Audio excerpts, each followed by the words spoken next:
you could see, feel, and care the welfare of things. Hope you can hear the whispering of a crying heart. We do not wish to be done. We can achieve everything we only pray to have. Is the endless understand organization of SPMUDA, upholding peace and unity, with hand in hand facing the challenges, obstacles and blissfulness. Here you will not be alone. Your heart will always be cared. SPMUDA is a paradise of the souls blessed with heart. Here in SPMUDA, Christians and Muslims are united.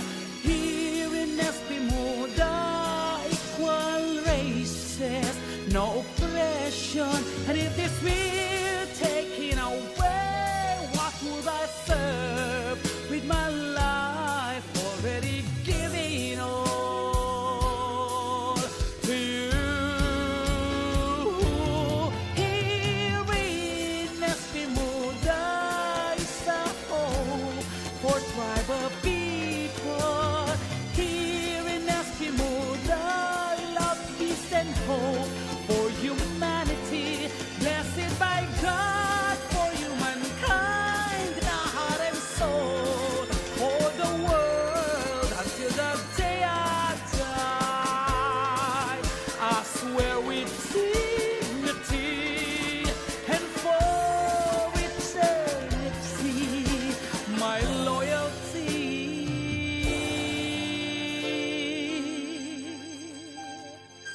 to SPMUDA.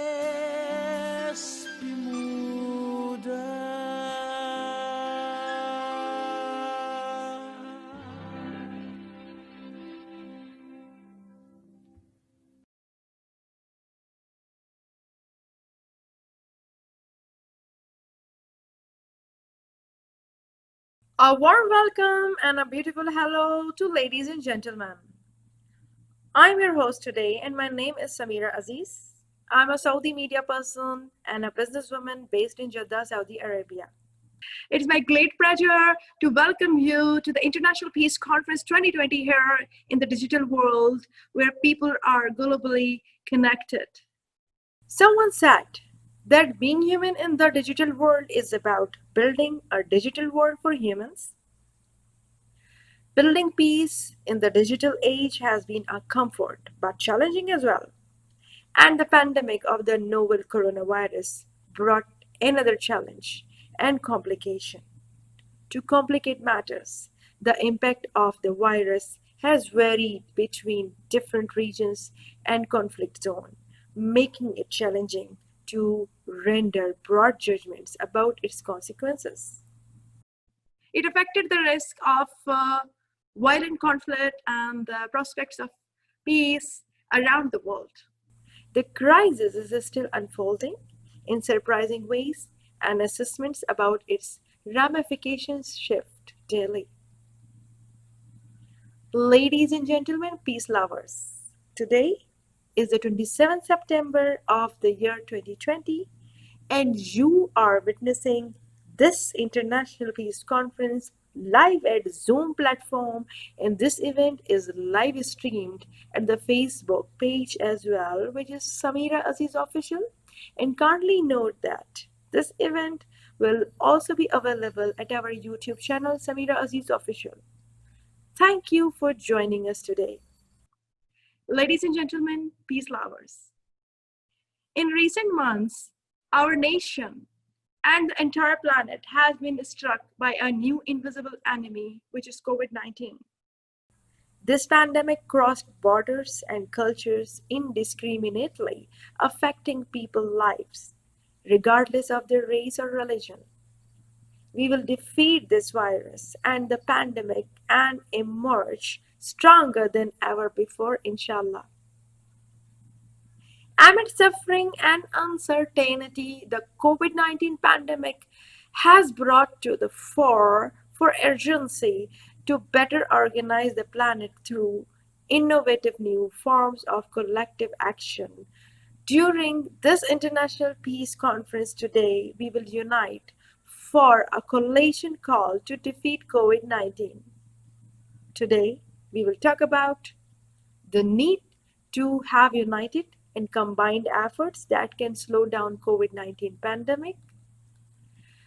We will be sharing sensible thoughts that can bring positive change and a good start for a better world. We will also be honoring great frontliners who inspired us with their double time efforts. We will discuss on how COVID-19 affected individual, family, group, institution, and governments and the economy.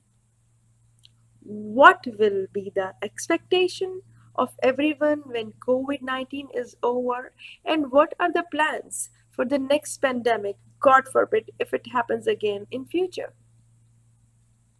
Ladies and gentlemen, peace lovers, the International Peace Conference 2020 is organized by Sameera Aziz Events, which is my own event company under the umbrella of SPMUDA International for Peace and Development, which is non-profit, non-partisan NGO affiliated to the United Nations Departments of Economic and Social Affairs, European Commission, ASEAN Youth, Friends of the Commonwealth, and 28 other prestigious international humanitarian organizations. Ladies and gentlemen, peace lovers, let me inform you the names of our today's think tank of speakers who will be providing advices and ideas on COVID-19 crisis. First of all, today, the opening message of the founder of SPMUDA International, His Royal Highness Datu Dr. Kamad Ali, will be presented by Dr. Amor B. Pendalide, who is an acting president of SPMUDA International. Our first speaker will be Mr. Shyam Singhania. He is a philanthropic peace promoter and the chairman of ENAR Group. Our another speaker is Mr. Nileband. He is a peace promoter and the president of World Peace Friendship Mission. While our one speaker is Dr. Tariq Khan Niazi as well. He is an international media person and former advisor of the peace man, Mr. Nelson Mandela. Today, so many peace promoters and peacekeepers are joining us to strengthen their promise of giving a peaceful and comfortable world to humanity. They will be discussing and asking questions with speakers at the last session of the conference. Ladies and gentlemen, peace lovers, His Royal Highness Datu Dr. Kamad M. Ali is the most central figure recognized by the international leaders and community for his outstanding humanitarian efforts, which promotes in world a better interreligious harmony and understanding that helps to build bridges between the Islamic cultures and Western countries. His Royal Highness Dr. Ali is also recognized by the International Association of Nobles in Europe and other royal, noble charity and humanitarian institutions. He is the founder of SPMUDA International, which is a registered non-profit and non-partisan NGO. It has branches in 193 countries represented by its volunteer goodwill ambassadors to link and collaborate understanding, friendship, and cooperation on matters of mutual interest for welfare and benefit of underprivileged and the needy. The SPMUDA is registered and affiliated to the United Nations NGO branch, Department of Economic Social Affairs, European Commission, ASEAN Youth, Friends of Commonwealth, and 28 other prestigious international humanitarian organizations. So, dear ladies and gentlemen, before presenting the message of His Royal Highness, Dato Dr. Kamad Ali, I would like to present a video in front of you. So I will request our technical team manager, Mr. Junaid Ashfaq, to play the video.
Thank you.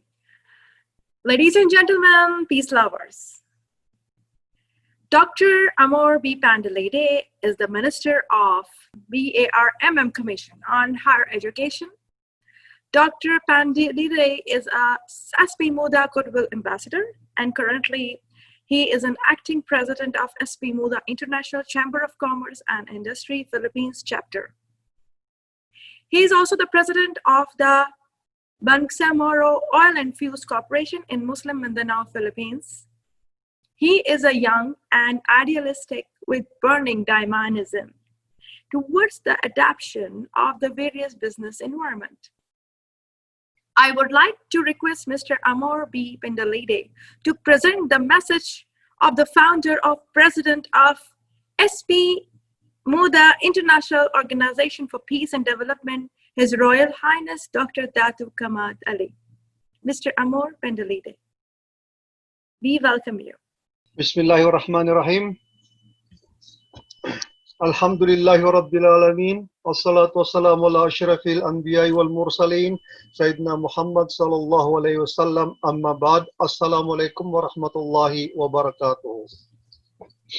The founder and president of SPMUDA International Organization for Peace and Development, His Royal Highness Dr. Dato Kamad Mangutar Ali, has honored me to deliver his message on the occasion of the 2020 International Peace Day. Dr. Ali holds the distinction of being the Prime Minister of the Royal House of Baloy, Mindanao, Darussalam in the Philippines. He also gave me opportunity to speak about the business prospects of SPMUDA to be implemented in the coming years, inshallah. Your Royal Highnesses, Excellencies, ladies and gentlemen, peace and good health to all countries.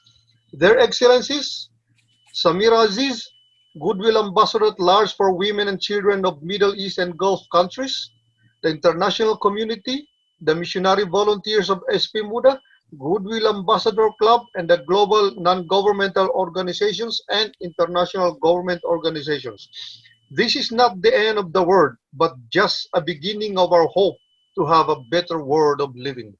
Thank you for hosting and convening this important event of International Peace Day. While the COVID-19 global pandemic is the foremost health crisis that affect and threat seriously global peace and security, failure of the creation of global coalition of responses, leading to an increase of more problems and issues. The world now faces its gravest while every country suffered the devastating consequences of COVID-19 pandemic, plus blasting explosions, bombings, and escalating terrorism that killed innocent civilians. We are already witnesses by seeing the ruinous political, social, and economic impacts while the world struggles to find most effective responses to rising unemployment and hunger. In our 10 months monitoring and assessment of the worst situation through the combined efforts of our goodwill ambassadors on the ground in the less developed countries with the cooperation of our strategic alliances and partners, we observe the following pressing issues that need urgent actions. Number one, the excessive political opportunism that divided people to work together to heal the wounds. Number two, the eroded public trust to public institutions that some authorities mishandled public funds, as well as some NGOs and international government organizations that receive funds for responses due to not transparent and accountability. Number three, the economic instability have devastating impacts for women and children's sectors, especially in conflict-affected areas due to escalation of violence. Number four, the weaknesses of aid responses both from government units and the private sectors due to massive cheating and corruption in some countries. Number five, the untimely and wrong movement of terroristic activities that will lead us to more chaos and widespread of the virus. Number six, the crisis also triggering human rights challenges.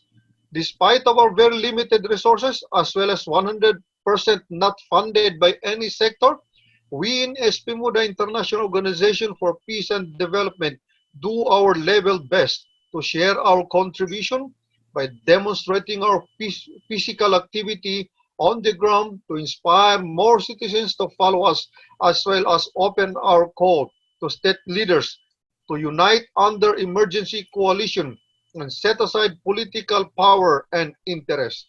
No government will succeed to restore stability without civilian support and cooperation. We in SPMUDA International offer our condolences and deep sympathy to all countries. Humanities first. God bless us all. As of September 26, yesterday, COVID-19 pandemic has affected 215 countries with 33,046,363 cases and 998,276 deaths. The least affected country is Anguilla in the Caribbean with just 3 cases and no death. The Philippines is number 21 in the list with 301,256 cases and 5,284 deaths. In the Bangsamoro Autonomous Region in Muslim Mindanao, we have 1,054 total cases with 41 deaths as of yesterday, September 26. Due to the COVID-19 pandemic, around 4.6 million workers are now unemployed in the Philippines, or an unemployment rate of 10%. This situation is now pushing millions of the people to the brink of starvation. But the Philippine government and the Bangsamoro ARMM government are doing all their best effort to remedy the situation by giving rice and food, medicine, hygiene kits, monetary assistance, or cash aid, some interest-free loans, rescheduling of loan payments, and so on and so forth. Led by our founder and president, His Royal Highness Dr. Kamad M. Ali, we in SPMUDA International Organization for Peace and Development strive very hard to realize projects that we think can help solve several socioeconomic problems in the Philippines and elsewhere. Thus, we respectfully seek your full support and cooperation in funding the following proposed beneficial projects for the people of the Philippines and elsewhere in Southeast Asia. First, establishment of the SPMUDA International College. Second, establishment of the Kambukamad Agriculture Microfinance Institution. Third, establishment of the SPMUDA Islamic Bank. Fourth, creation of affordable housing projects. Fifth, establishment of agricultural trading centers in every village. Sixth, establishment of halal feeds production processing plants. Seventh, establishment of halal goat, cattle, and poultry production. Eighth, establishment of youth and sports centers. Number ninth, establishment of oil depot and petrol stations.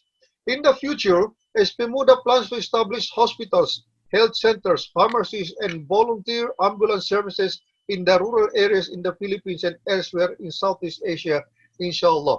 These will cater to poor and marginalized citizens who cannot afford hospitalization expenses. On the business aspect, SPMUDA also plans to establish halal-compliant hotels, resorts, and restaurants in the Philippines, inshallah. SPMUDA welcomes investors, bankers, and philanthropists who will be interested in financing the establishment of the aforementioned establishment project, inshallah. Finally, as we virtually celebrate online the International Day of Peace, let me greet all of you with the universal Islamic greetings of Assalamu alaikum wa rahmatullahi wa barakatuh. Thank you, Mr. Amor B. Pendelide, for presenting the time slot to speak about the business prospects of SPMUDA to be implemented in the coming years. Inshallah. Ladies and gentlemen, the SPMUDA welcomes investors and philanthropists who will be interested in financing the establishment of the SPMUDA International on the field of education, agriculture, microfinance, Islamic banking, affordable housing projects, agriculture trading centers, halal feed production and processing plants, halal goat, cattle and poultry production, youth and sports centers, oil depots, and petrol stations. I'm sure that these projects will cater to underprivileged and marginalized citizens of the world. I'm proud to be among one of the goodwill ambassadors of SPMUDA International with the honorable and official title of Princess. This honor indeed possesses a great responsibility for me. To give you some glimpse on this matter, I would like to request our technical team manager, Mr. Junaid, to play the video about the organizer of the International Peace Conference. Junaid, over to you.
مخرجة سينمائية سعودية. وجدت أقوى وسيلة للوصول في القرن 21 هي الأفلام، وقد تعلمت صناعة الأفلام من المخرجين في هوليوود، وقمت بالمشاركة في أفلام هنا بالسعودية من أجل أن أنقل صورة واقعية عن المجتمع السعودي، ولكن لا زلت صحفية، والصحافة في قلبي.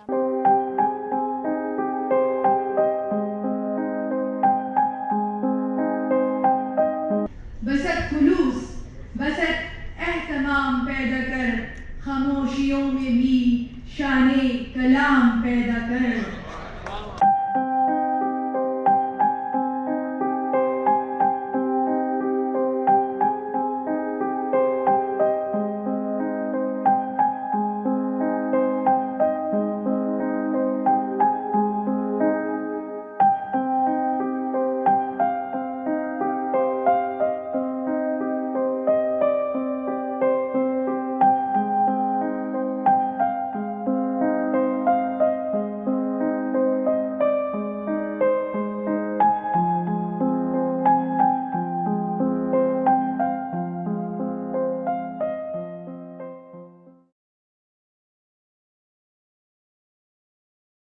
Thank you. Thank you for your patience, ladies and gentlemen. Now, I would like to introduce you with our first speaker, Mr. Shyam Ramkrishna Singhania. Friends, the Singhania family is a prominent Indian business family having its root for over 150 years. Mr. Singhania's family is known for their philanthropic activities and social work. Mr. Singhania is the founder and managing trustee of well-known NGO Nana Nani Foundation, in existence for over 2 decades, serving the much-needed cause of care for the elderly and now moving towards excellence in aging. Ladies and gentlemen, Mr. Singhania is the mentor of World Peace Friendship Mission India to South Africa on the ideology of greats like Mahatma Gandhi, Khan, Abdul Ghaffar Khan, Martin Luther King, Mother Teresa, and Nelson Mandela, besides others.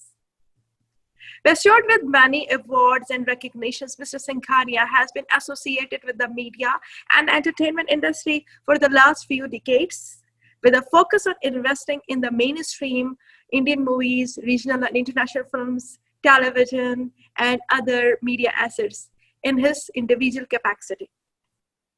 He has recently acquired a well-known Bollywood magazine called Films Today, in circulation for nearly 13 years, along with its event division with execution of national and international events for over 12 years.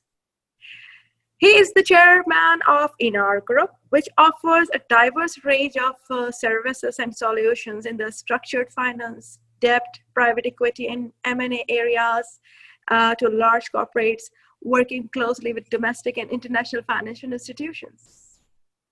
Ladies and gentlemen, Mr. Singhania lives in South Mumbai with his family and believes in the values and culture of a joint family system.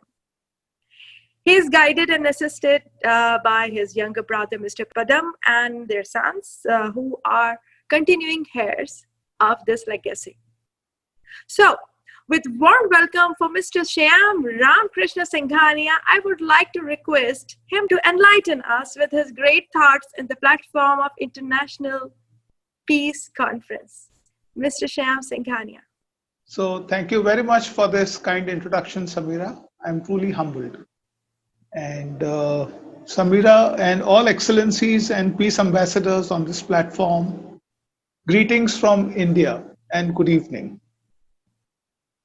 I feel very humbled to be invited on this platform to share my thoughts and with all the important leaders who are going to talk, and especially Doctor who's already spoken, and the kind of things that they and Dr. Kamad Ali, His Excellency Dr. Kamad Ali, are doing to fight COVID-19.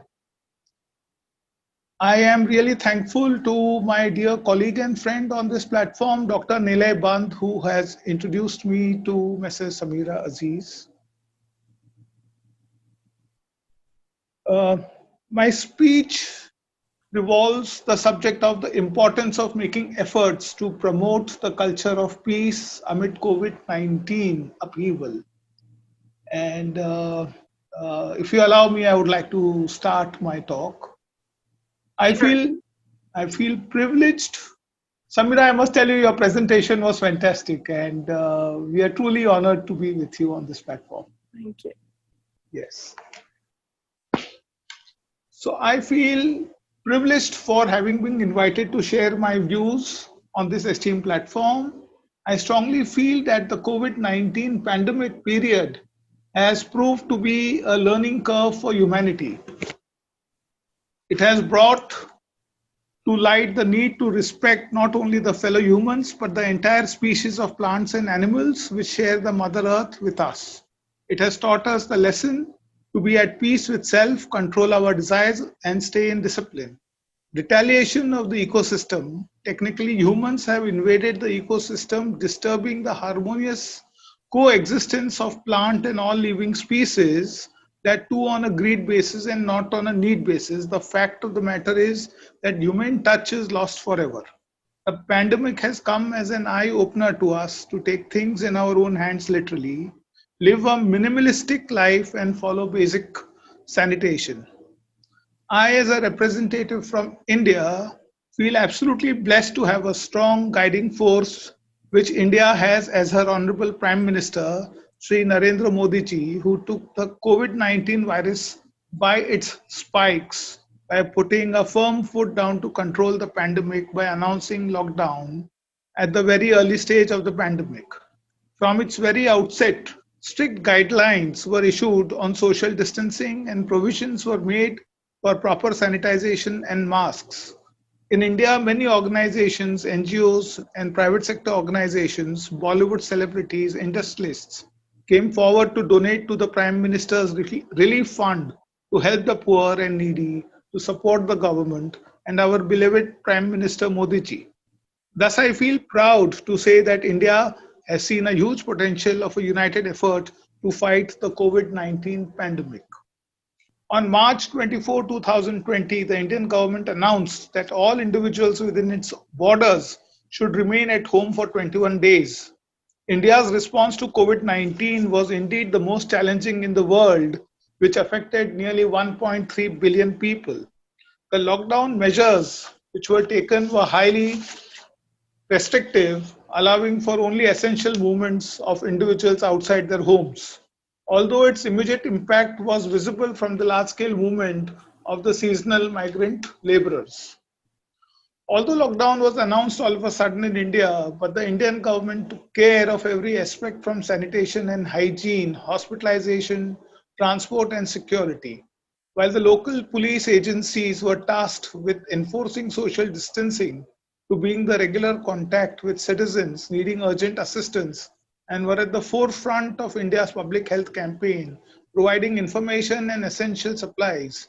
Our hospitals were equipped with medicines, equipments, and 24 by 7 on duty of healthcare and hygiene professionals. While Indian Railways took charge of the supplies of essential goods, food items, and medicines across the country, which was increased in coordination with the postal departments. While the migrant populations were sent back to their hometowns in special Shramik trains on both Western and Central Railway networks. What is most commendable is that India did not face any problem in supply chain. Our markets are full and running in due hours of the day as per lockdown guidelines, and people do not face any shortage of daily essentials and medicines today. In India, public health strategy has primarily focused on reducing and containing coronavirus infection while gearing up for a strong unified response. The central government's decisive actions in announcing timely ban on travel, sealing of borders, and a near complete lockdown has resulted in relatively low known infections and casualties in India, given its population density. It has also allowed the state health departments to get their health infrastructure, human resources, and medical supplies in place to handle the expected surge in cases. Ministry of Health and Welfare, along with its support institutions, have been at the forefront regularly, releasing clinical and non-clinical guidelines and protocols for COVID-19 pandemic, based on the latest evidence. Announcing free testing and treatment of COVID under Ayushman Bharat scheme, as well as additional insurance cover of INR 50 lakhs for our frontline healthcare and sanitation workers, has been a welcome move. Loans negotiated from World Bank 2.5 billion approx. Emergency relief and Make in India packages 2 billion approx. Announced by the government will fund immediate supply needs and strengthen health infrastructure for the future. I foresee a great potential for countries to come together to build sustainable, cost-effective, and equitable healthcare systems to fight the pandemic and in turn support the healthcare workers. COVID-19 is not only a fight for the frontliners, but it is our collective effort. They are the first and often the only point of contact with the health system for millions of people. We need not only to respect the frontline warriors and their contributions, but also ensure that their safety and dignity are protected too. Stigma and discrimination can occur when people link a disease such as COVID-19 with a population, community, or nationality. We need to show much more compassion and understanding towards the COVID-19 survivors and especially the healthcare professionals, which will help them to do their jobs more efficiently. India, the land of spirituality and festivities, yet again took all the pain caused by the pandemic in its stride to fade away all negativity. PM Modi ji urged all to light lamps and blow horns while prayer ceremonies were organized in the honor of the frontliners and victims of COVID-19 pandemic across the globe on the day of Buddha Purnima.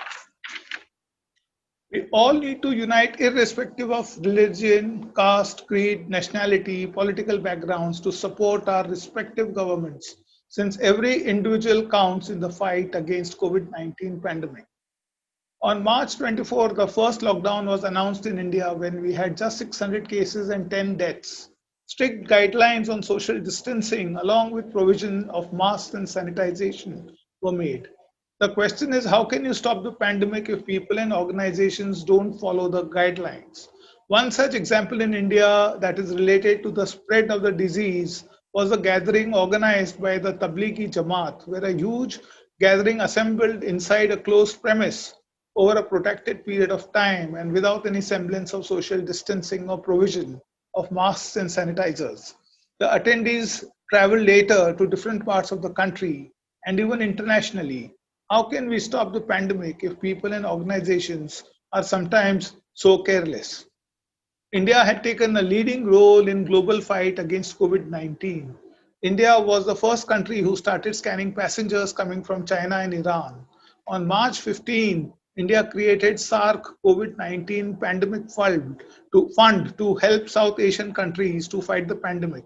India contributed $10 million out of the $21.8 million. India also sent surgical masks, digital thermometers, and other medical supplies to Maldives, Bhutan, etc., while doctors and nurses were sent in response to the calls made by Kuwait and UAE. India also led the G20 countries to come together to fight the pandemic. I feel that every nation has the right to live with respect, and no other nation can venture into someone else's territory. India has been surrounded by a very unique combination of neighboring countries, sharing difficult relations with some of its neighbors, whereas tensions have been the center point when it comes to security and defense policies of India. Our Honorable Prime Minister Modi ji has constantly been trying for the last 6 years to bring normality and harmony with its neighbors and create a peaceful environment in a very hostile geopolitical climate. On the other hand, there are multiple small-sized countries like Nepal, Bangladesh, Sri Lanka, Bhutan, and Maldives that not only rely heavily on India with regard to its economic prosperity, but also political stability and security. Even in the domestic front, Prime Minister Modi has not only tried to restore peace and harmony in the country as diverse as India, but also in the volatile South Asian region. His efforts to bring regions like Jammu and Kashmir and Nagaland into the main framework of the Indian democracy by ending Article 370 in J&K and his government signing the peace accord with Naga tribes in 2015 are much applaudable. India has a culture of joint families as a traditional format where even the grandparents live together with their children and grandchildren. The pandemic has certainly strengthened the bonds in the family relationships, as now they have time to watch television, movies, and have meals together, creating greater understanding and bonds between parents, children, and siblings. Social distancing and work from home, the new way of life, saw significant effect on India media consumption. Television was always the screen of the household in India and now even more vital in its role. We have seen a 40 to 45% growth. In the first 21 days of the lockdown, television news showcased a 57% growth in viewership at an all India level. According to BARC Nielsen data, total television consumption grew by 8% across India during COVID-19 disruption period. The data reveals that Indians spend more time on news, GECs, general entertainment channels, and movies, while there is no fresh content on GEC, and broadcasters have no choice than to play the old shows. While mythology picked up the trends in India, with soaps like Ramayana and Mahabharat were relaunched on Doordarshan, which is owned by the government of India, which saw TRP soaring heights during the pandemic.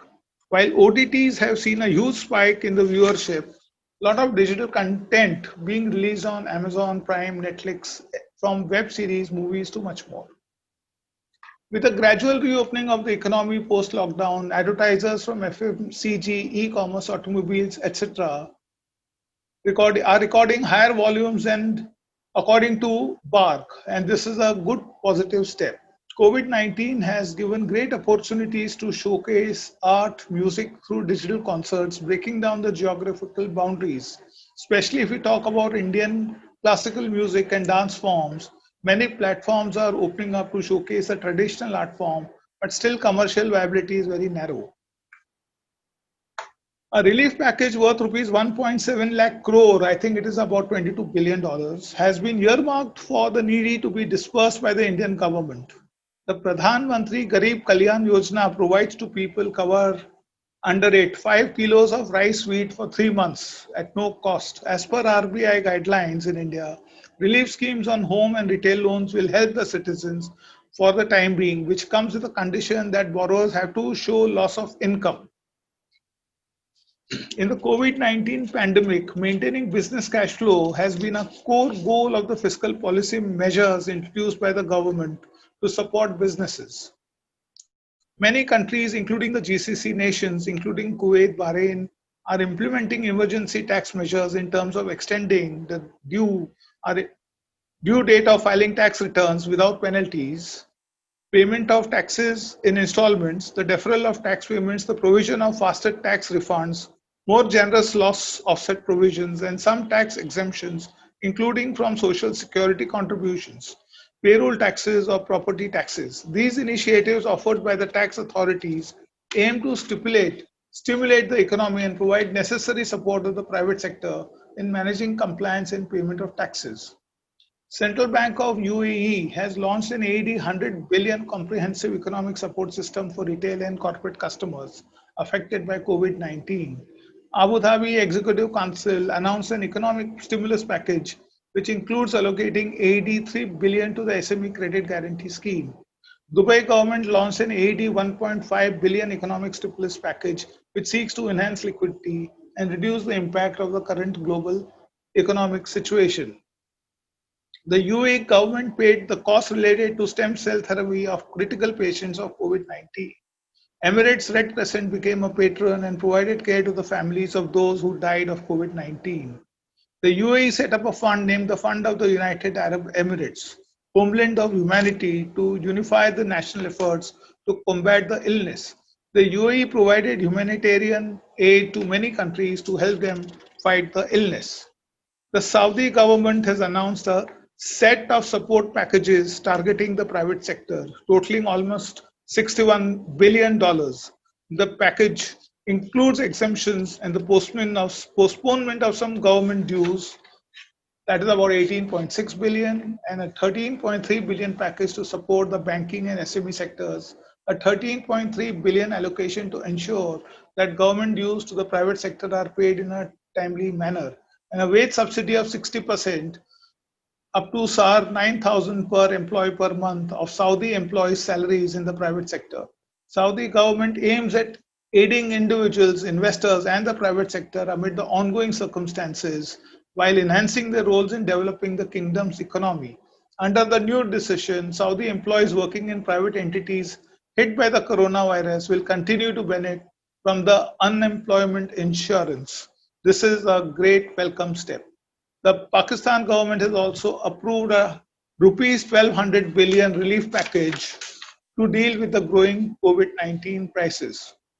A transition to the next normal in whatever form that takes will come gradually when people have confidence that they can do what they used to do without endangering themselves or others.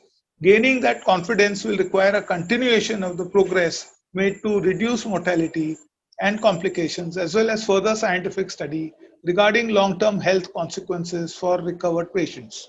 To achieve that, we will need to see significant progress on the epidemiological endpoint, including an effective vaccine receiving emergency use authorization approval during the fourth quarter of 2020 or the first quarter of 2021, followed by a smooth rollout and adoption by high-risk populations. Favorable findings on natural and cross immunity would help accelerate timelines. Both the epidemiological and normalcy ends to COVID-19 pandemic are important. The transition to the next normal will mark an important social and economic milestone, and herd immunity will be a more definitive end to the pandemic. I would like to conclude by saying that it's time to stay positive and support our respective governments. I would yet again appeal each and every global citizen to unite irrespective of religion, caste, creed, nationality, political background to support our respective governments, since every individual counts in the fight against COVID-19 pandemic. I thank you once again, madam, for inviting me to speak here. Thank you. Thank you. Thank you so much, Mr. Shyam Ram Krishna Singhania. You spoke brilliantly about respecting the contribution of frontliners and healthcare professionals and the need to address issues of stigma and discrimination of patients, and also the healthcare workers combating with COVID-19, and the importance of enhancing positivity with spirituality, and the need for every nation to control the lapses which lead to spread of the disease. And you also spoke about restoring peace and the harmony among the nations during testing times, the social impact on the family of COVID-19 and how it brought a digital revolution, boosting the OTTs and television TRPs in India, and beginning of economy to open gradually post-lockdown, promotion of art, music, and culture through digital concerts, and especially at this time when the economy is on all-time low. There is a need for governments to help the citizens. Brilliant. Yes, indeed, a time to stay positive and support our respective governments. It's a real time. And I second Mr. Singhania for his appeal from each and every global citizen to unite, irrespective of religion, caste, creed, nationality, political backgrounds, to support our respective governments, since every individual counts in the fight against COVID-19's pandemic. Ladies and gentlemen, peace lovers, now I would like to request our technical team manager, Mr. Junaid, to play the video of Enar Group.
Thank you. Thank you so much.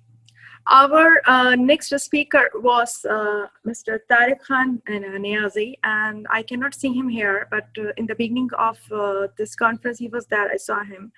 So we have to move ahead, and I would like to request to our technical team manager, Mr. Junaid Ashfaq, to play another video of World Peace Friendship Mission.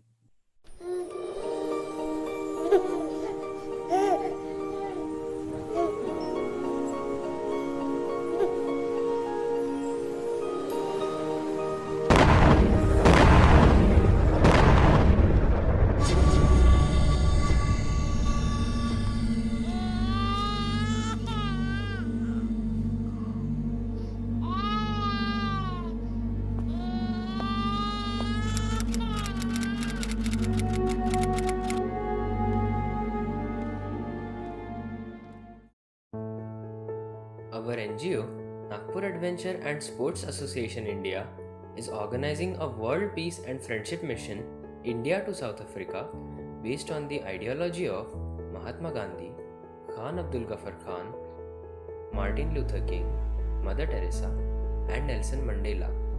The objective of this peace mission is to make aware and educate the youth about the importance of peace and friendship for their self-development and progress of their nations together with global brotherhood. To realize this noble goal, team leader Mr. Nilay Band gathered about 70 peacekeepers from 20 nations across 5 continents of the world to raise the voice of peace. The peace mission would begin on February 7, 2021 from Gandhi Ashram in Sevagram, India. The mission would visit 14 nations of Asia and Africa and conclude at Phoenix Settlement in South Africa on March 12, 2021 under the headship of Mrs. Ela Gandhi, the granddaughter of Mahatma Gandhi. The mission has received clearance from Ministry of External Affairs and support of Ministry of Home and Ministry of Education under Government of India. Rotary Club of Nagpur West, a local body of Rotary International, is co-organizer of this novel peace mission. The participating team is representing nations like India, Bangladesh, Nepal, Pakistan, Afghanistan, Iraq, Israel, Palestine, Kenya, Tanzania, Zambia, Zimbabwe, South Africa, Australia, UK, Croatia, Bosnia, Japan, and USA. The peace team would undertake and perform various peace promoting activities in all visiting countries to attract and involve local people for highlighting the significance of peace. This include peace march, cycle and bike rally, debate and quiz for youth, posters and painting displays, college and campus gathering of students, blood and eye donation camps, peace song and dance competition, and much more.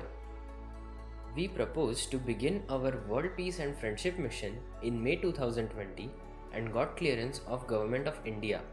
Unfortunately, due to COVID-19 crisis around the world, we are compelled to defer it as there are restrictions on international travel because of health issues. Now we will begin it in 2021 at the end of COVID-19 pandemic. Shanti, Shanti, Om Shanti, Shanti, Shanti, Shanti, Shanti, Om Shanti, Shanti, Shanti. Thank you. Ladies and gentlemen, peace lovers, I would like to introduce you with our next speaker, Mr. Nilay Band. He has a long experience of 25 years to undertake various projects to promote peace in India and the world based on Gandhian thoughts. He arranged many youth awareness and educational programs. He conducted peace rallies in many states of India, bike peace mission undertaken in India, Nepal and Tibet to encourage peace, cycle rally to promote blood donation and eye donation, etc., etc., etc. And now his organization is launching World Peace Friendship Mission India to South Africa to promote peace and friendship in the world. Government of India supports it along with many nations like the UK, Australia, South Africa, European Union, Europe, Pakistan, Afghanistan, and the USA. Mr. Nile wishes to end the wars, conflicts, unrest, and acts of terrorism from the world and see it peaceful and progressing by making available the positive work avenues to the young generation. He is a sportsman of basketball and table tennis, a banker and a social worker, volunteer of Gandhi Hermitage, secretary of Nagpur Adventure Sports Association, which is registered NGO. And he's a member of Rotary Club of Nagpur West, which is a local body of Rotary International.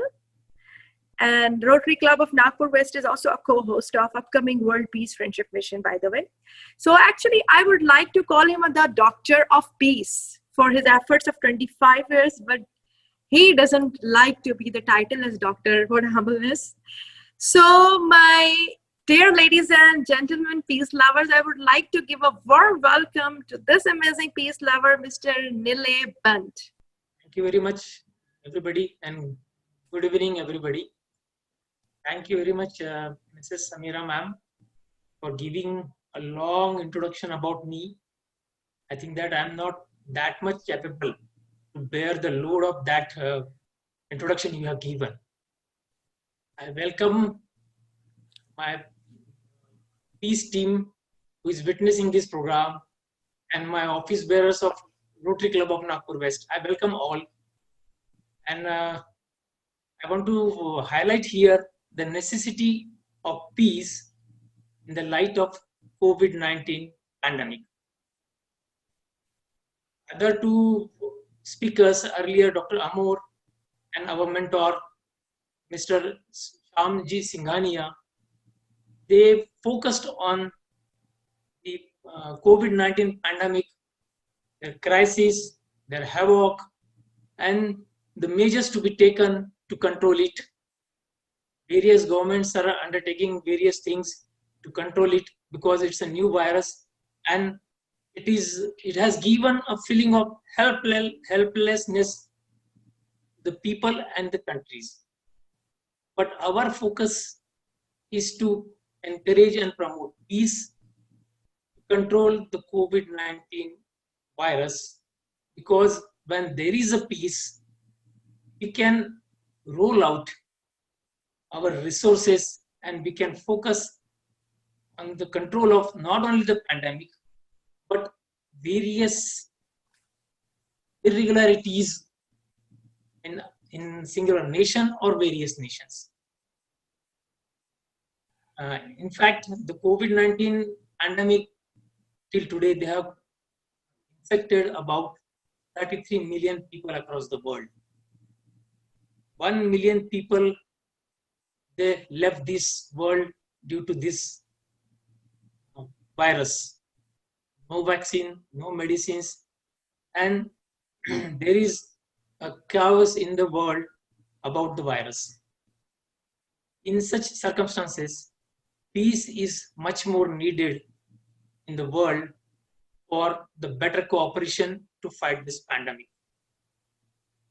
World Peace and Friendship Mission focus to encourage world peace, friendship, togetherness, oneness, the feeling of faith, etc., so that all nations and the global civil society come together to fight pandemic.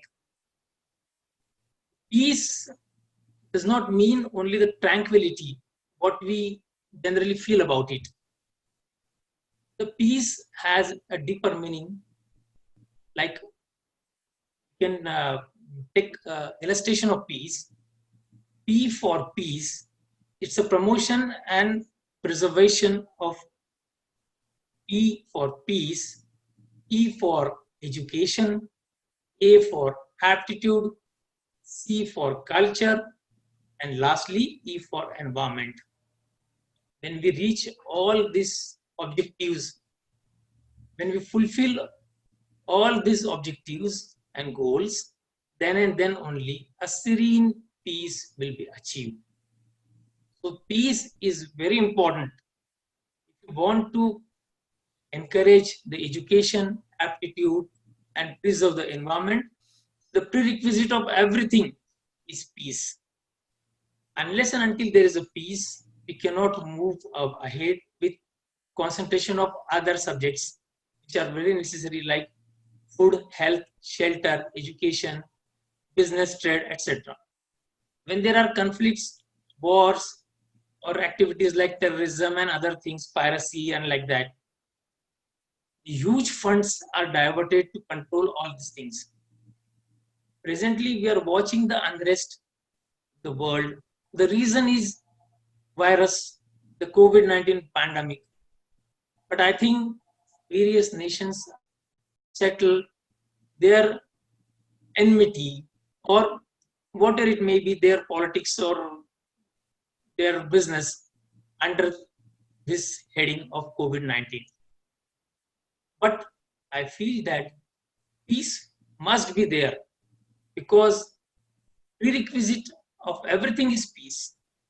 So if there is a peace, we will have a better cooperation. There is no distress, discomfort, and distrust about each other in various nations. If there is a cooperation among various nations, then now the vaccine is on the way to produce. There is a hassle-free distribution of such vaccine across the world, and all the countries of the world, especially from the third world, will be benefited.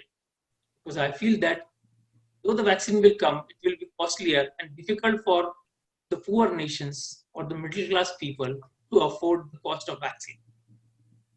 So what I feel that peace is a preventive measure to end the crisis of not only COVID-19, but to resolve the issues like poverty, lack of education, then shelter and health problems all over the world. Aiming these objectives, we have planned to undertake World Peace and Friendship Mission, which is beginning from India and will go up to the South Africa. We are covering 14 countries of Asia and Africa.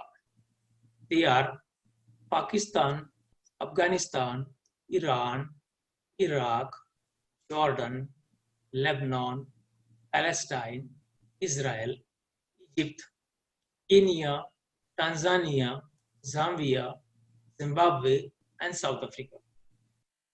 I want to highlight here that this zone or this route is termed as most unrest or disturbed zone of the world,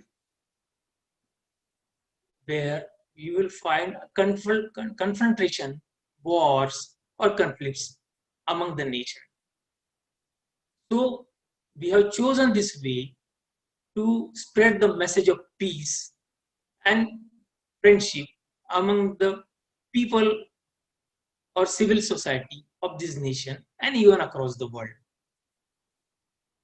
Our project is aiming to undertake various social programs and cultural programs in this nation. And thus we have selected an international team of about 70 peacekeepers from across the world. They are representing all 5 continents, and as much as 20 nations are participating in this. Few of them I'm leaving here, they are sitting and listening to me, our objectives of peace. Our Rotary people are also there, which is the backbone of this movement, peace movement and this mission. The Rotary people, they are having expertise, they are having knowledge and expert personnel across the world. It is the biggest civil organization in the world. So we will take the help of Rotary people in all the nations to undertake our various cultural programs to aware and educate the local civil society to join the peace concept to end the crisis like COVID-19. We will undertake peace rallies, peace promotion programs, peace dance, or all other posters and debate competition, and many other programs, street plays on peace, etc. And we will involve the local people in those programs so that the common people will come to know the importance of peace, and they will join this movement. And so the government of all the nations, all over the world will also think the importance of peace, and they will also join us. Thanks to Government of India, which has given permission to our program, and even the South Africa have got the backing of various nations like UK, USA, and many other nations. But due to this COVID-19 pandemic, we have deferred our mission, and we will undertake it as and when this virus will be eliminated across the world. I will request all the people, the dignitaries present here, to support our global cause in the interest of human society and enlighten the humanity. Thank you very much. Thank you. Thank you so much, Mr. Naliban. Thank you so much. You spoke about the importance of peace, faith, and cooperation for better results against the fight with COVID-19. And you are actually right. Beside, many countries are accusing one another of spreading COVID-19 and trying to settle their animosity by increasing tension in the world.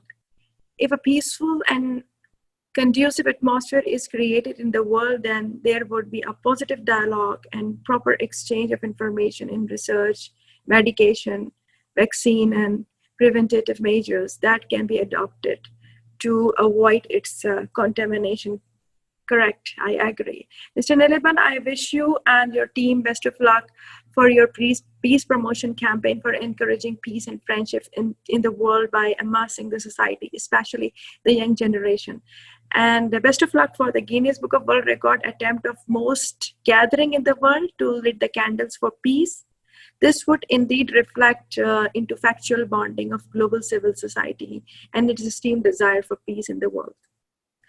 Ladies and gentlemen, we had one more speaker with us, but I think he couldn't enter through Zoom, so I was trying to interact with him.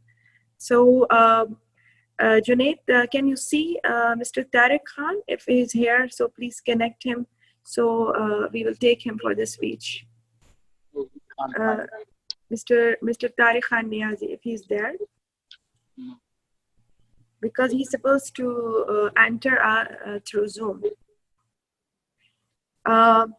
We will take the question answer session. If Mr. Tariq is not there, please inform me whenever Mr. Tariq will enter and join us. So we will move ahead, definitely. So ladies and gentlemen, you all are actually a fantastic human being because you value peace, because you care about peace. Today, we have many amazing peacekeepers among us. So I want to introduce to all of you, to them. Please note that we have many Rotary Club officials among us, and we have Mr. Tushar Agarwal. He's a president of Rotary Club of Nagpur West. We have Mr. Jayaprakash Sharma. He is the secretary of Rotary Club of Nagpur West. We have Prasanna Kulkarni. He is a former president of Rotary Club of Nagpur West and coordinator of Rotary Club for World Peace and Friendship Mission. And among peacekeepers, we have many people. We have Mr. Chandrasekhar Karkar from India. He's the president of NGO World Peace Friendship Mission, NASA, and also is the manager of World Peace Team. We have Advocate Muhammad Qureshi from Pakistan. He is advocate at Lahore High Court and official of Lawyers Strategic Council and Pakistan Global Initiative. We have Mr. Rafiullah Stanikzai from Afghanistan, and he's working with U.S. Institute of Peace and an experienced peace activist. We have Mr. Vincent Ohega from Tanzania. He's a peace activist and in charge of Voice of Youth of Tanzania. We have Mr. Siswe Vilakazi from South Africa. He's an actor, writer, workshop facilitator in children theater, and a social activist. We have Mr. William Riegler from USA. He is now teaching in Japan, and he is an executive director of Walk for Peace. We have Ms. Dijana Gragat from Croatia. She participated in the United Nations peacekeeping mission in Bosnia, and she is the United Nations Youth Ambassador. We have Mrs. Carol Walden from Australia. She is a peace activist and she's working in Darling Downs Environment Council. We have Miss Shahida Nas from Pakistan. She is a PhD in English and she's a lecturer in college. She is linked with United US consulates as an English instructor, and she has been busy in many peace activities of consulates. So dear members of Rotary Club and the peacekeepers of World Peace Friendship Mission, thank you so much for your presence. Thank you for honoring us by joining International Peace Conference today. And now I would like to request our technical team manager, Mr. Junaid, to unmute the mics of Rotary Club members and peacekeepers for the question and answer session. Yes, Mr. Singhania, my question is for you. Yep. Mr. Singhania, you are into so many philanthropic activities, and also you are a peace promoter, and you are also in the film industry. How you watch films for the purpose of peace? Because I know that video or film media is the most powerful medium of today's media. We can change the mindsets. So how you find the film and TV medium for this positive purpose? Well, it's a very good and a very strong medium, I think, globally, because people do, as you said, people do get influenced by what they watch on television or films. But you see, there are various kinds of films that are made, whether it's a commercial film for a box office jackpot, or whether it's a social impact film. I have done a few social impact films. When you do social impact films, you bring and highlight the cause, and making the money or creating a box office record collection is not the point. You have to send a message. So those films are actually, like a philanthropic activity for spreading the message. Now these films, you have to really have social media support to see that people watch this film in India at international film festivals and others. But if it is commercial films, it's a complete masala, I would like to say. That's a very Hindi word, masala. But in the end, I would say 9 out of 10 films end on a good note and spread a good message that everything is right. So yes, it's a very powerful medium to send out the peace message and any goodwill message. Do you have any future project for your films regarding this, how you're using this platform as a peace promoter? Well, on a public platform, I would not like to talk about it, really speaking. But yes, we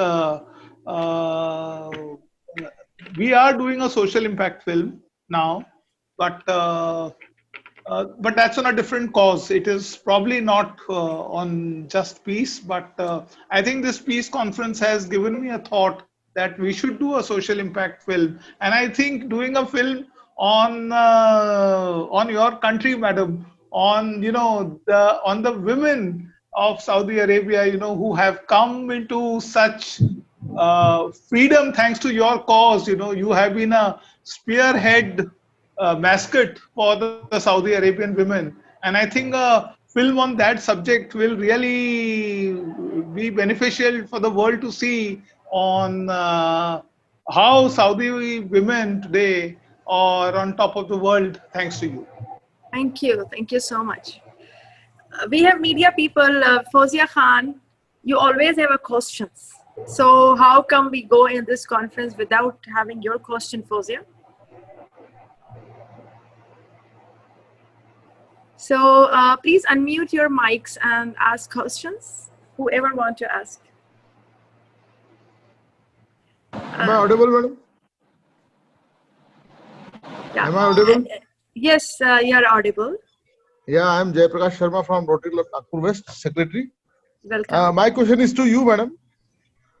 You, looking at your profile, looking at your works, you being philanthropist, you being businesswoman, you being a princess, how do you take so much time out for such activities? This is the question, I always have. I think daily, so many people ask me on daily basis, and I don't know how. I have no answer. Simply follow me in my social media. I think I am an organized person in life. I do proper scheduling, and I do everything. I don't know how, but yeah, I maintain my schedule and I follow it strictly. That is the Yeah, only you are so blessed. Sameera ji, only busy people gets time to do everything.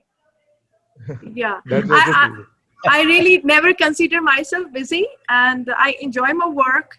And I think if I will not be doing all this, then I have nothing to do. So this is my life. So that's why. So, but we have to be disciplined and be strict in our schedule. We have Mr. Niliband. Mr. Niliband, you talk about the Guinness World Record attempt. We want to know more about it. Well, madam, I have already registered with the Guinness Book of World Records to perform or undertake a new world record for the sake of peace. Our record is not for a pleasure or something else, commercial activity. It is for the world peace only. We have made a concept that we will visit the 14 countries, and at the end at South Africa, we will undertake this record. We will gather the global civil society across the world. We will take again the help of Rotary International, because that is the strongest civil institution in the world, having the most membership. And we will take the help of many NGOs which we have already connected from across the world, including these 14 countries. We will fix a stable time, means suppose 7 o'clock on a particular date, that will be a local time of that country. And we will gather the people, we will register their names, we will invite the officials of Guinness Book of World Record, register everything to make it a documentation in black and white, and we will request the people to lit a candle for peace in a stadium or an open ground like that. This gathering will be a diversified gathering across the world, and as far as GMT is concerned, the time will be different in different countries, but it will be a same time as per their local timings, and the civil society and the people, they will light the candle for the peace. The earlier record is just of 1 million. Our aim is to gather at least 1 billion people across the world. And I'm sure that for this noble cause, everybody will come forward and light a candle for peace. This is our intention.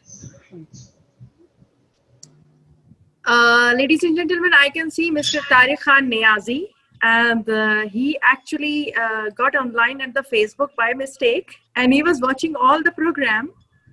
But actually, this program is also live at the Facebook. We will carry on the question answer session, but here I would take a chance to introduce you about Mr. Tariq Khan Niazi.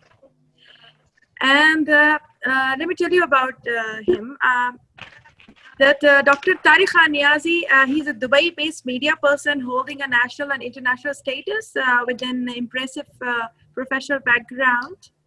And he's a Dubai-based, and he was the media advisor of South African President Nelson Mandela, beside being a member of editor's team of his book. And he started his professional career from the Pakistan Times and remained very close to the former president of Pakistan, Muhammad Ayub Khan. He served Palestinian Liberation Organization's newspaper, The Lotus, Dubai TV channel, Sharjah Broadcasting Station, FM 96, Nawai Waqt as a special correspondent in UAE, and overseas Pakistani edition as a senior editor, Geo TV Network, a UK-based newspaper, The London Post, Al Jazeera TV, overseas Pakistanis TV in California, and Pen Pakistan, and more. So he was the founding city editor of Khalij Times as well, and also the media officer of United Nations Higher Commissioner for Refugees. As a man of peace, Nelson Mandela said, peace is the greatest weapon for development that any person can have. So ladies and gentlemen, and peace lovers, We welcome to this former advisor of the Nelson Mandela, Mr. Tariq Niazi. Please enlighten us with your beautiful thoughts in our platform of International Media Conference. Mr. Tariq Niazi, over to you. The galaxy of our peace lovers and audience watching and listening our World International Peace Conference on coalition calls to defeat COVID-19. I am great admirer of the Islamic country and express Saudi Arabia and express my heartfelt felicitation on the auspicious occasion of 90th celebration of Al Saud monarchy.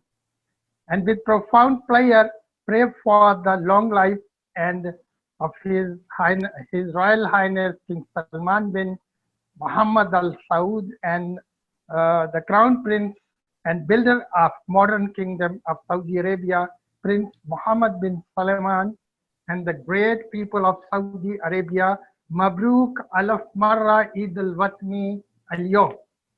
And profound gratitude to the team who has successfully organized August occasion of today under the dynamic guidance and leadership of our great princess, Sameera Aziz, a superstar of Saudi Arabia, who by her long-standing achievements in Saudi Arabian media, she is Kakabul Sharq and Sautul Arab, shining star of East and voice of Arab world. I salute all the components of this summit and who are driving force to accomplish this Herculean task as glowing success.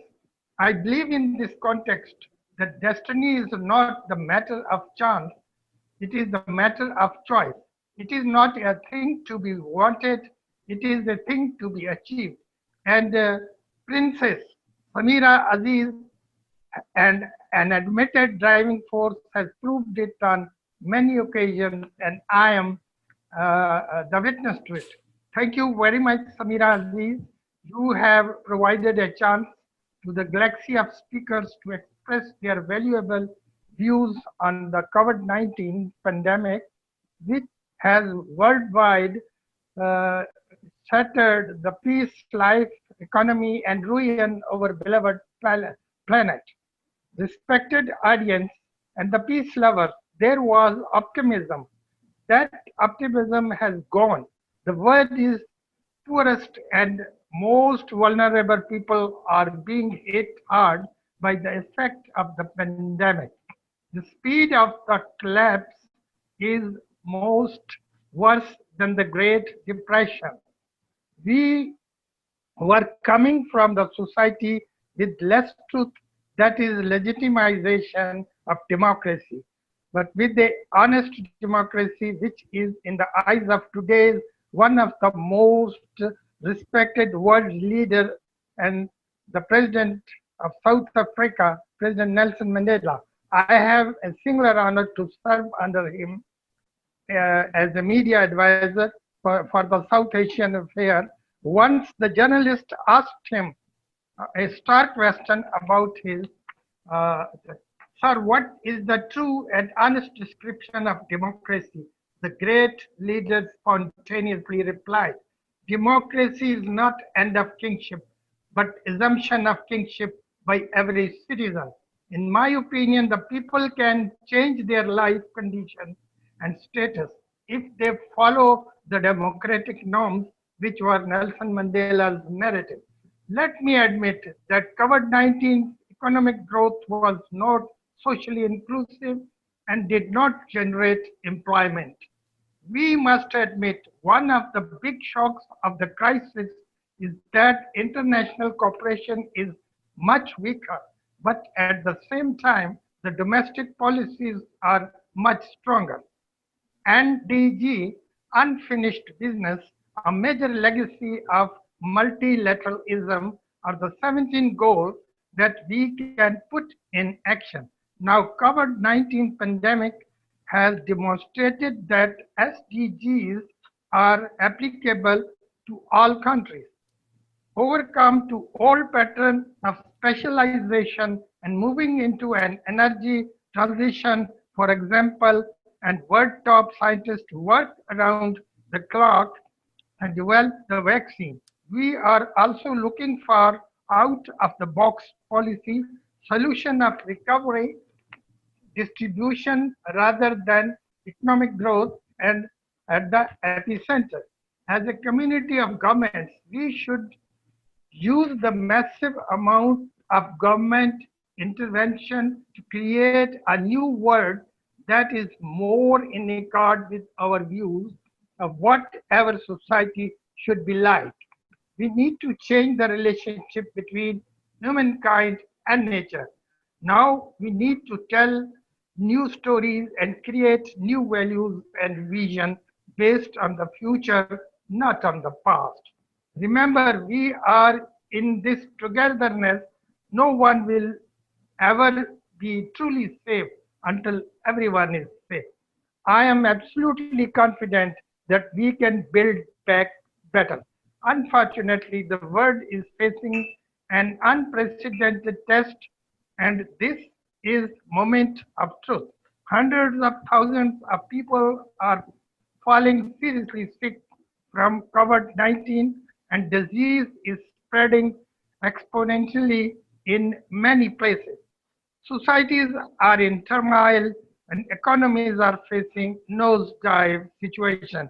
The International Monetary Fund has reassessed prospects of growth of 2020 and 2021, declaring that we have entered a recession as bad as worse than in 2009. Locate your cognitive biases. In Italy, it is early stage and COVID-19 crisis look nothing like a crisis. The initial state of emergency declaration were met by skepticism by both the public and many in the policy circle, even though several scientists had been warning of the politicians for the catastrophe for weeks. Indeed, in late February, some of the notable Italian politicians engaged in public handshaking in Milan to make the point that the economy should not panic and stop because of wealth. A week later, one of these politicians was diagnosed with COVID-19 positive. Ironically enough, even US President Donald Trump first defended his administration coronavirus response following new revelation that he admitted downplaying the threat of COVID-19 amid worldwide spread in March 2020. Interview with the journalist Bob Woodward, in such was the approach by the superpower president, then how could the politicians and rulers of third world would behave? We salute to the Pakistan's brave and lion-hearted Prime Minister Imran Khan, who despite constant severe criticism by the Pakistani opposition parties who insisted to put the nation under all-out lockdown. Prime Minister Imran Khan decided to implement a smart lockdown to save 80% of the poor population, the working labor class of daily wages, from starvation, which is now being applauded worldwide today. We don't know who are the troublemongers of COVID-19, but we must be gentle towards our planet. Don't block Mother Nature.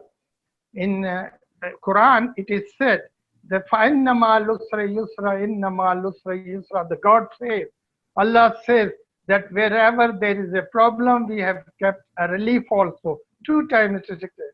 And I am very thankful to Ms. Sameera Aziz and all others who have patiently listened to me and Ms. Another and the peace-loving people, you know. I salute to my viewers and the listeners. Thank you very much.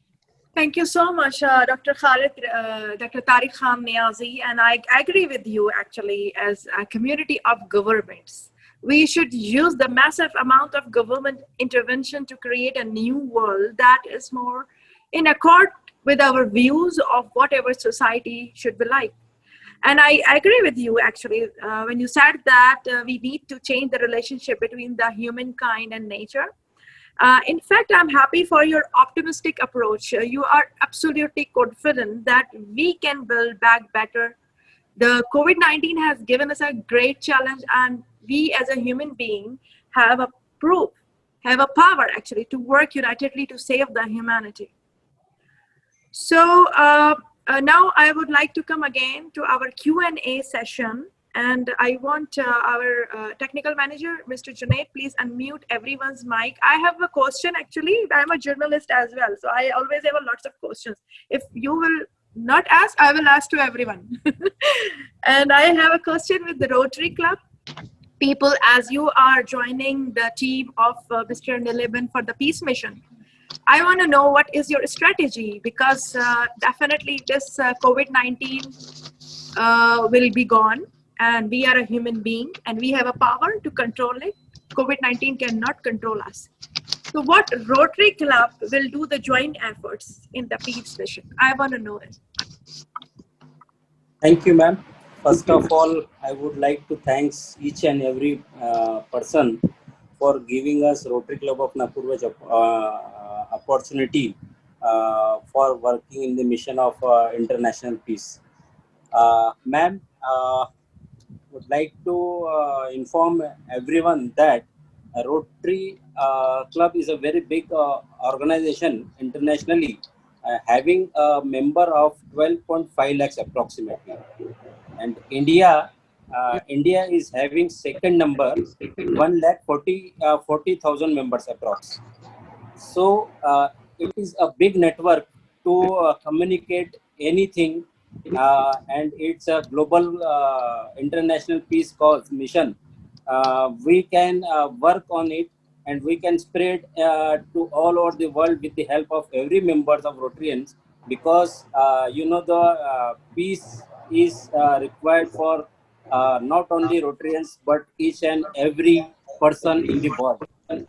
So we can spread out the messages through our Rotary clubs in meetings and in every clubs to communicate with members and to members to each and every locality of all over the world.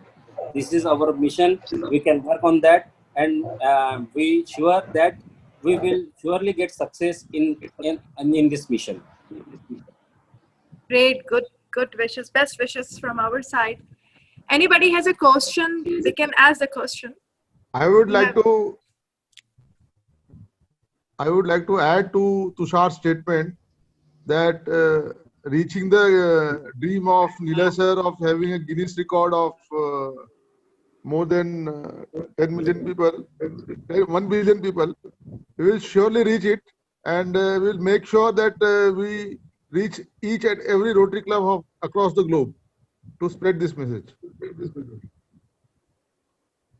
We have here, so I think 3 or 4 organizations who are all working for the peace in the world. We have SPMUDA International, we have Rotary Club, we have Peace Mission. We have individual people, so many I can see here, who are working individually or with the group for the mission of peace. So I congratulate to all of you for living such a high standard of life. This is a quality of life which we actually, choose for ourselves, how we spend our life in the world. And we all have to die one day, but to be living with some purpose for the humanity, for me, it's a high standard of life. The high standard of life, the high quality of life is not by the money. It's not about the wealth. It's about what you did for the humanity. I would like to ask anyone, if anyone wants to ask any question. Our platform is there.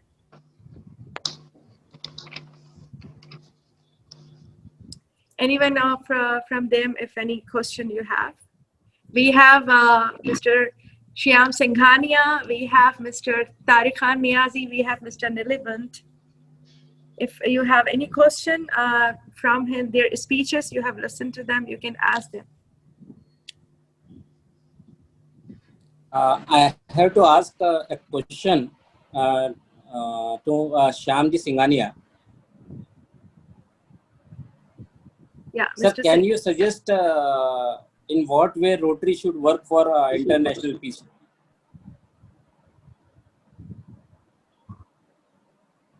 Mr. Singhania, can you hear us? I think Mr. Singhania has logged out, maybe. Logged out? Maybe, I don't know. Mr. Singhania is there? Okay. I think now we don't have any question. If anybody has to ask any other question to anyone.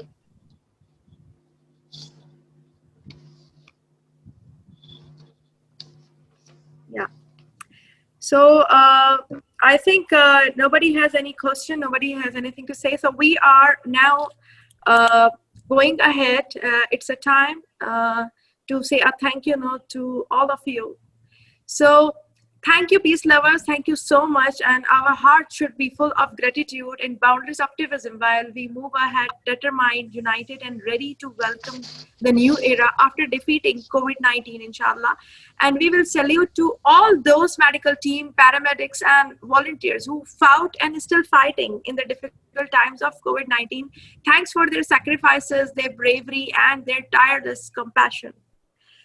So, ladies and gentlemen, I'm from Saudi Arabia, and the Kingdom of Saudi Arabia, under the leadership of custodian of the two holy mosques, King Salman and His Highness the Crown Prince Mohammed bin Salman, may God protect them. They have made great efforts in the face of the COVID-19. It started with proactive decisions and imposing strict precautionary measures. And our King Salman ordered that COVID-19 treatment be made available for all, including expatriates in the country, on the basis of humanity. He made many announcements to care for the population of Saudi Arabia. We are ambitious to reach for new heights of our national achievement of Saudi Vision 2030. Dear peace lovers, I really appreciated the time you spent for International Peace Conference today, and your presence here is clear proof that you value peace and humanity, and that's how you have been contributing to make this world a better place to live in. I'm grateful for the peacekeepers and members of the Rotary Club and World Peace Friendship Mission, and also for each and every person who attended this conference, and even those who will watch this conference later in the recording.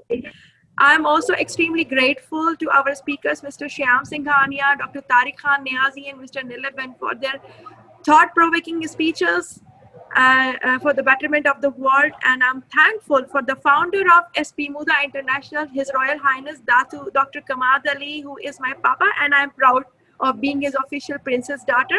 I'm thankful for him for trusting me to organize this International Peace Conference today. And yes, thank you, Dr. Amor Rendalide, for delivering the message of His Royal Highness Dr. Kamal Ali. And ladies and gentlemen, the world is a global village, and we will defend our planet against the threats and protect against all dangers. We promise that we will rekindle new confidence and new spirit that can only be realized through love for humanity without any discrimination. We can collectively overcome the enormous challenge before us and use the crisis of COVID-19 as an opportunity to rebuild a more sustainable world. Ladies and gentlemen, peace lovers, and my dear sisters and brothers, on this International Peace Conference, let us together pray. May our world prosper always and be saved. Now, at this moment, I would like to say all of you a beautiful goodbye with a lovely promise that we will continue our efforts for peace and never lose hopes. Together we can fight and defeat COVID-19. Thank you so much, my dear peace lovers. Ma salama, bye bye.